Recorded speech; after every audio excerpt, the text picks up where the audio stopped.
အားလုံးပဲမင်္ဂလာပါမူဒရာပါဒီတစ်ခေါက်မှာတော့မူဒရာဘူဆန်တိုရစ်စင်စပိုတာအနေနဲ့လုပ်ခဲ့တဲ့ program လေးနဲ့ပတ်သက်ပြီးတော့ပြောပြပေးသွားမှာဖြစ်ပါတယ်မူဒရာကတော့ဒီလိုမျိုး program တွေကို join ရတဲ့အကြောင်းပြချက်က၃မျိုးရှိပါတယ်ပထမတစ်ချက်ကတော့ confidence ပါ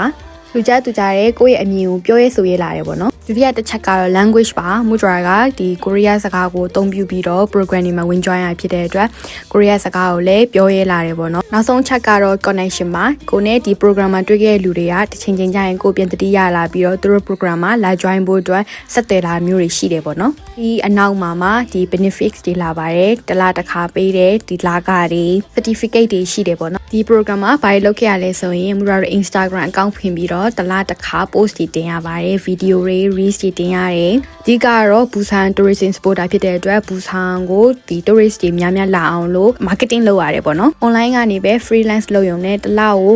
1,500ပေးပါတယ်အဲ့ဒီအပြင် Lotte Hotel Paradise Hotel မှာနေထိုင်ခွင့်နေတညတာပေါ့နော်အဲ့လိုမျိုးနေထိုင်ခွင့်နေလည်းပေးတယ်ဒီစားတောက်ခွင့်နေ dinner coupon တွေလည်းပေးပါတယ်စောင့်ထိကြည့်ပေးတဲ့အတွက်ကျေးဇူးတင်ပါတယ်ရှင်